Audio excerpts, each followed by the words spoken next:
Chemistry 12 chapter 1 solutions. CBSE के हम previous year questions कर रहे थे 2023 तक। आज हम अपना अगला क्वेश्चन करते हैं। ठीक है, आपने इस क्वेश्चन को ट्राई किया होगा, तो अब हम देखते हैं कि ये क्वेश्चन हम लोग बोर्ड के अनुसार कैसे बना सकते हैं। ऑल इंडिया 2013 2 मार्क्स का क्वेश्चन है। ठीक है, इन क्वेश्चंस की प्रैक्टिस बहुत ज़रूरी है और हम कहाँ पर रुक जा रहे हैं या क्या कहाँ पर हम आगे नहीं बढ़ पा रहे हैं, कहाँ गलतियाँ हो रही हैं, उनको खुद अपने नोट्स में लिखकर हमें रिवाइज करना है। ठीक है, तो हमारे पास गिवन क्या है? तो हमारे पास गिवन है a solution of glucose C6H12O6 10% by weight. ठीक है, पिछले क्वेश्चन में भी मास परसेंटेज का यूज आया था, तो 10% बाय वेट ऑफ ग्लूकोज इतना लिख दिया हमने, है ना। थोड़ा लग सकता है 2 मार्क्स के, थोड़ा लेंदी हो रहा है, लेकिन फिर भी हमें एक प्रैक्टिस हो जाएगी कि हम कैसे कैसे आगे लिख सकते हैं, और हम चाहें तो इनमें से खुद से मॉडिफाई भी कर सकते हैं, छोटा भी कर सकते हैं, कोई दिक्कत नहीं। पर गिवन टू फाइंड और इक्वेशंस के अनुसार हमें बोर्ड में आगे बढ़ना। तो गिवन लिख दिया 10% बाय वेट ऑफ ग्लूकोज, और क्या दिया है? तो और हमें दिया है मोलार मास ऑफ ग्लूकोज। तो मोलार मास क्या है? 180 ग्राम पर मोल, जिसे हमने यहाँ लिख दिया। ठीक है, उसके बाद हमें फाइंड क्या करना है? तो टू फाइंड मोलैलिटी, हमें मोलैलिटी इस बार कैलकुलेट करनी है। ठीक है, तो एक बार हम गिवन और टू फाइंड देख लेते हैं। तो यहाँ आप देख सकते हैं गिवन में क्या दिया हुआ है, 10% by weight of glucose, molar mass of glucose, ये मोलार मास है और फॉर्मूला तो यही दिया हुआ है, तो हमें दोबारा नहीं लिखना है। और टू फाइंड क्या है? मोलैलिटी। तो सबसे पहले हम मोलैलिटी का फॉर्मूला लिखेंगे कि हमें एक्चुअली में क्या क्या फाइंड करना है, और फिर हम धीरे धीरे आगे बढ़ेंगे। तो यहाँ हम देख सकते हैं गिवन हमारे पास है weight, mass percentage of glucose, molar mass of glucose और मोलैलिटी कैलकुलेट करना है। तो हमेशा की तरह सबसे पहले हम क्या करेंगे? तो सबसे पहले हम मोलैलिटी का फॉर्मूला लिख देंगे। तो मोलैलिटी का फॉर्मूला क्या होता है? मोल्स ऑफ सॉल्यूट, जो हमारे पास ग्लूकोज है, divided by mass of water, जो सॉल्वेंट है। एक क्वेश्चन उठ सकता है कि यहाँ तो सॉल्वेंट दिया नहीं था, सिर्फ ग्लूकोज का सॉल्यूशन दिया था। तो जब कुछ ना दिया हो तो जनरली हम लोग जो सॉल्वेंट मानते हैं वो वाटर मानते हैं, क्योंकि ग्लूकोज सॉल्यूशन हो, शुगर सॉल्यूशन हो, इन सब सॉल्यूशन के लिए जो सॉल्वेंट होता है वो जनरली वाटर होता है। तो अगर कोई और सॉल्वेंट क्वेश्चन में ना दिया हो तो हम लोग वाटर को सॉल्वेंट मान के आगे बढ़ेंगे। तो यहाँ पर ग्लूकोज सॉल्यूशन है, तो ग्लूकोज जनरली वाटर में डिसॉल्व होता है ना। कोई और सॉल्वेंट दिया नहीं है तो हम लोग वाटर को सॉल्वेंट मान के आगे बढ़ेंगे। तो यहाँ मास ऑफ वाटर जो सॉल्वेंट है इन केजी, क्योंकि मोलैलिटी में मास ऑफ सॉल्वेंट आता है डिनोमिनेटर में। मोल्स ऑफ ग्लूकोज को हम रिप्रेजेंट किए NC6H12O6 से, और मास ऑफ वाटर को हमने रिप्रेजेंट किया MH2O से। यहाँ पर हमने फॉर्मूला लिख दिया ताकि आसानी हो पहचानने में। वैसे हम लोग कोई जी या फिर कुछ इस्तेमाल कर सकते थे, यूज कर सकते थे। तो ये केजी हो गया। ठीक है, इसको हमने इक्वेशन 1 मान लिया। ओके, अब हमें ये दोनों की वैल्यूज चाहिए। अब इसकी वैल्यूज हम लोग कैसे निकालेंगे? इसकी वैल्यू, अब इसके लिए हमारे पास मोलार मास दिया है, मतलब इसमें फॉर्मूला यूज होगा मास बाय मोलार मास। अब मास कैसे निकालेंगे? तो जैसे हमने मास परसेंटेज में पिछले क्वेश्चन में मास डेफिनेशन के अनुसार निकाला था, तो इसमें भी हम लोग डेफिनेशन का यूज करेंगे। कैसे? तो यहाँ देखिए 10% ग्लूकोज सॉल्यूशन बाय वेट। ठीक है, तो 10% ग्लूकोज सॉल्यूशन बाय वेट मतलब क्या होता है? 10 gram of glucose in 100 gram of solution. क्योंकि यहाँ ग्राम में दिया हुआ है तो हम लोग ग्राम के अनुसार डेफिनेशन लगाएंगे।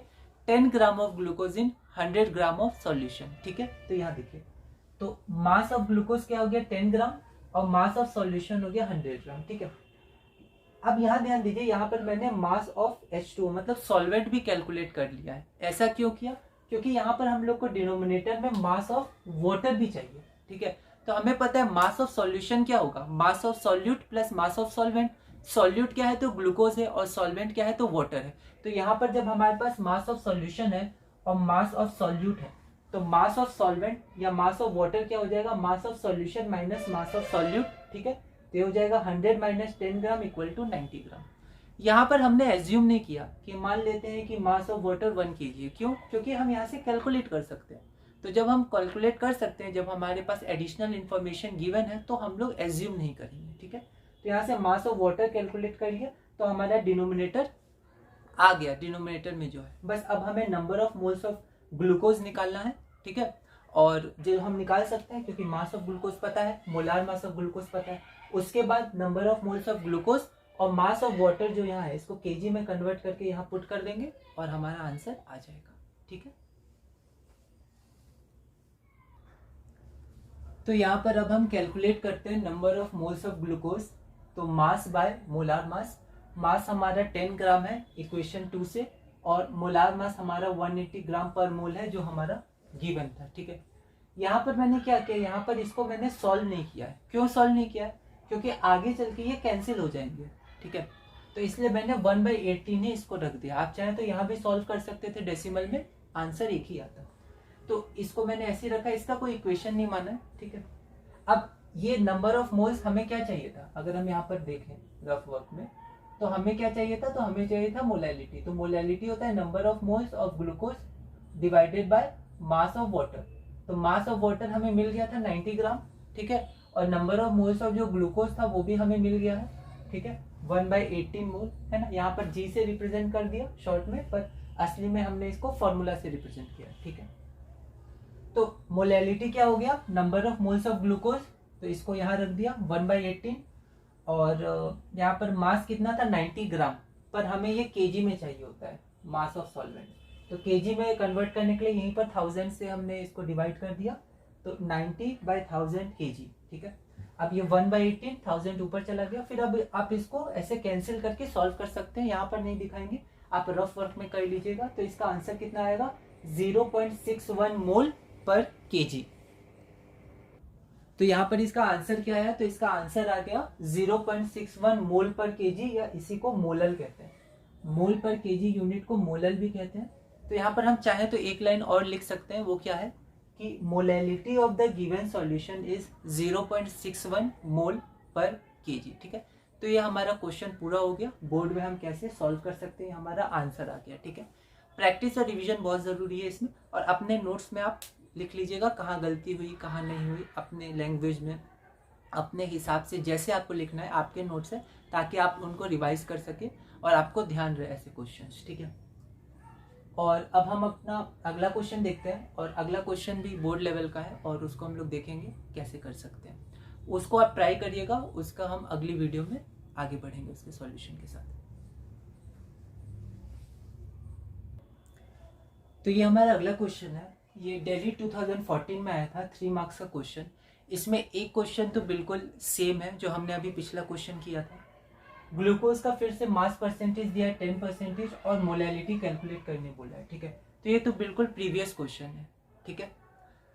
इसमें नया क्वेश्चन क्या है कि इसमें मोलैलिटी भी कैलकुलेट करने बोला है इसी सॉल्यूशन का। कुछ एक्स्ट्रा इन्फॉर्मेशन दी गई है, तो हाँ डेंसिटी दी गई है, ठीक है। अब हम जैसे पिछले क्वेश्चन करते आ रहे हैं, तो हमें अब समझ में आना चाहिए कि जब भी मोलैलिटी कैलकुलेट करनी हो तो वहाँ पर वॉल्यूम ऑफ सॉल्यूशन आता है, जिसके लिए डेंसिटी का गिवन होना बहुत ज़रूरी है ना। तो हमने देखा था पिछले क्वेश्चंस में भी डेंसिटी गिवन थी, ठीक है। तो डेंसिटी गिवन है, मोलैलिटी के केस में डेंसिटी हमें गिवन होती है। फिर जब मास परसेंटेज होता है तो हम लोग मास परसेंटेज से मास ऑफ सॉल्वेंट निकाल सकते हैं, solute minus solution minus solute का हमने देखा था, क्योंकि मास ऑफ सॉल्यूशन होता है mass of solute plus mass of solvent. तो मास ऑफ सॉल्वेंट हो जाएगा mass of solution minus mass of solute, ठीक है। तो इस तरह से हम लोग क्वेश्चन पैटर्न को भी देखते रहेंगे कि क्या क्या पूछा गया, तो हमें ये ध्यान में रहेगा प्रैक्टिस के साथ कि अच्छा ये दिया है तो ऐसे कैलकुलेट कर सकते हैं, इसको कैलकुलेट करना है तो ये दिया है इससे कैलकुलेट करेंगे, ठीक है। प्रैक्टिस और रिवीजन बहुत ज़रूरी है, और आप जो नोट्स बना रहे हैं वो अपने तरह से बनाइएगा और अपने नोट्स को रिवाइज करिएगा, ठीक है। आप जो है उसमें अपने आप खुद मॉडिफाई कर सकते हैं, कुछ शॉर्ट कर सकते हैं, कुछ और भी चीज़ें इक्वेशन मान के आगे बढ़ सकते हैं, ठीक है। लेकिन एक प्रॉपर वे में हमें आगे बढ़ना है, गिवन टू फाइंड और फिर सॉल्यूशंस, है ना, फॉर्मूला और इक्वेशंस के साथ, ठीक है।